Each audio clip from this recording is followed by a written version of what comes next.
কি নাম আপনার? আমার নাম ইমান হোসেন। কি হয়েছে আপনার স্ত্রীর বিষয়ে আজকে যে ডাকালেন, কি ঘটনা কি? ঘটনা হয়েছে আমি 2016-তে বিয়ে করছি ধনপুর তারাপুকুরে। আমার মিসেসের নাম লিমা আক্তার, শ্বশুরের নাম খুরশিদ মিয়া। তো 2016-তে বিয়ে করছে। আমি 10,323 একজন শিক্ষক। তো 2020-এ আমার চাকরি যাওয়ার পরে আমি অর্থনৈতিক সংকটে পড়ে গেছি। তখন আমার পরিবারের সাথে পরামর্শ করে আমি 2022-এর এপ্রিলে সৌদি আরব গেছি কাজের সন্ধানে। ওইদিকে যাওয়ার পরে কিছুদিন পরে আমি জানতে পারি আমার বউ পরকীয়া লিপ্ত হয়েছে। তো লিপ্ত হওয়ার পরে প্রথমে বক্সনগরের একটা ছেলের সাথে সে কথাবার্তা কইতো। ওইটা আমি জানার পরে তার থেকে আমি মোবাইলটা সরিয়ে দিছি। পরবর্তী সময় আমি দেখতে পাই যে সোনামুরার আরেকটা ছেলে আমির খান নাম, তার থেকে আমার বউ গোপনে মোবাইল নিয়ে আইছে, চুরি করে মোবাইল ইউজ করতো। ওই মোবাইলটা আমাদের বাড়িতে ধরা পড়ছে। ছেলের মোবাইলটা ঘুরিয়ে দেওয়া হয়েছে। তখন সে ভুল স্বীকার করছে, আর করতো না, তার মাফ করে দিতাম। তো মাফ করে দিলাম, কারণ আমার একটা ছেলে আছে তার দিকে ছায়া। তো কিছুদিন পরে আবার জানতে পারি উদয়পুর হদ্রা আরেকটা ছেলের সাথে সম্পর্ক। এবং 2025-এর আগস্ট মাসের 15 তারিখ আমার বাড়ির মধ্যে রাত্র 12টার সময় মানে অসংলগ্ন অবস্থায় আমার এলাকাবাসী আমার মিসেস প্লাস ওই ছেলেকে একসাথে ধরছে। ধরার পর মেলাঘর থানার মধ্যে হ্যান্ড ওভার করে দিছে। পরবর্তী সময় আমি বিদেশ থেকে দেশে আসার পরে সামাজিকভাবে মীমাংসা হয়েছে। সবাই চাইছে আমার একটা ছেলে এতিম না হোক, তার দিকে চাইয়া সংসারটা জোড়া লাগানোর চেষ্টা করছে।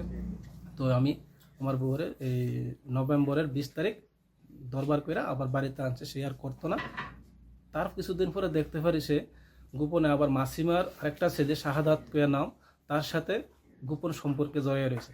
ওই ছেলেটা আমারে মোবাইলের মাধ্যমে অনেক হুমকি দিতে আছে, বউ সেটা ধনার লাগে, বউ না চাললে আমার মায়েরা লেবো, গাড়ি ফুরে লয়ে যাবো গা, এই সেই অনেক কিছু করতেছে। তখন আমি মেলাঘর থানার মধ্যে তার নামে কমপ্লেনও করছি। তো দেখলাম আজকে গত শুক্রবার দিন আমার বউ আমার ঘর থেকে উদা হয়ে গেছে। পরবর্তী সময় জানতে পারি ওই ছেলেও বাড়িতে নেই শাহাদাত। আমার ধারণা ওই ছেলের সাথে আমার বউ পালাইয়া গেছে। তো যাওয়ার সময় আমার ঘরের মধ্যে প্রায় আনুমানিক 5 ভরির মতো স্বর্ণ আসলো, আর নগদ 2 লক্ষ টাকার মতো আসলো। এগুলো নিয়ে সে পালাইয়া গেছে। তো এখন কই আছে কোথায় আছে আমি জানি না। মেলাঘর থানার মধ্যে আমি মিসিং ডায়েরি করছি। তো আমার রাষ্ট্রের কাছে, আইন ব্যবস্থার কাছে আমার দাবি যে আমার এত কষ্ট অর্জিত টাকা সে লইয়া পালাইয়া গেছে, আমার টাকাগুলো যাতে আমি ফিরিয়া পাই, এবং সে যার সাথে ভালো লাগে তার সাথে সংসার করব, এতে আমার কোনো অসুবিধা নাই। শুধু আমি আমার যে লসটা সে কইরা গেছে, লসটারে আমি ঘুরে পাইতে চাই। সরকারের কাছে আমার এটি একটা করজোড়া আবেদন, অতটুকু। আচ্ছা, তোমার বাবা তোমার মাকে কোনো মারধর করতো নি, না, বা কোনো ঝামেলা থাকতো নি তোমার মার সঙ্গে তোমার বাবার? না, তোমারে মারতো নি?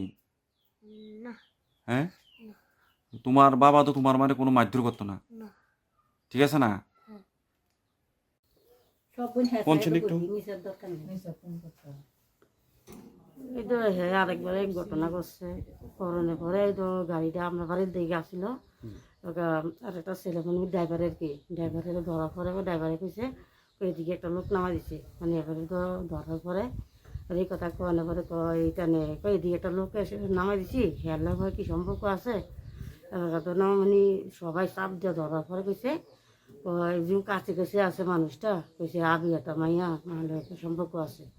এবার আমরা গ্রামবাসী সবাই মিলা ড্রাইভারের ধরনে এবার ড্রাইভারে কইতে আছে আমি জানি না সঠিক, কিন্তু আমি এদিকে নামাই দিছি। তারপরে নামাই জানার পরে ড্রাইভারের ধরার পরে ড্রাইভারের দিকে আসে, আমাদের পরে হেয়ারে ধরছে মানে এই ঘরের ভিতরে, মানে এটা কি দিনও না রাত্রে? রাত্রে রাত্রে 12টা। ওই যারার সঙ্গে হ্যাঁ ধরা কইছে এর বাড়ি কোন জায়গা আসলো? ভদ্রা হদ্রা। ভদ্রা ছেলেটার বাড়ি, হ্যাঁ সাথে এক ঘরে ধরা হয়েছে, গ্রামবাসী ধরছে আর কি। তখন এমন খারাপ তো মহিলারা ঠিক আছে, আমার দেওরে দেখে আনছে। অন্য সব মানুষ হইলে আনলো, নইলে আমরা আনানোর পরও কইছি এত খারাপ করছে তোমরা, তুই আবার এটারে আনছ। তো কইছে দেখেন আমার একটা ছেলে আছে, আমি বউ পামো, হ্যাঁ স্বামী ভাইব, বাচ্চারা তো মা পাইতো না, তো এর লাগে আনছি। আনার পরে তারে আমি জিজ্ঞেছি কিরকম রে চলতে আছে, বালানি কহ বালাই চলতে আছে। এ বালার ভিতরে আমার ওই পিসি শাশুড়ি বলে জিতে লিখতে আইছে, হ্যাঁ বলে কইছে ফিসিতে আইছে বাজার করিয়া লই যাইও। বাজার থেকে বাজার করে আনছে হ্যাঁ, আইলো রানলো টানলো খাওয়াইলো, সকালেও রানলো, ছেলের বাদ দিয়া এরপরে আর নাই, ফলাইয়া গেছে। হ্যাঁ যাইয়া আমারে কইতে আছে, ভাবি নিমেরে দেখছেন নি? আমি কই না, নিমেরে তো পাই না। আর কিটা কস? কহ নিমেরে ভাইতে আসি না। তা আমি বলছি তে শতানি করে আমার লগে। আমি কই না, কি ভাইতেছ তা? কহ এই আর মানে বাদ দিয়া এরপরে আর পাই না। তুই তোরা বাড়ি মানুষ মা গোবর হালা ফিসি হে ঘরে ঘুমাই রয়েছে, আর আমি তো কষু দেয়, এতটুকু আমি জানি।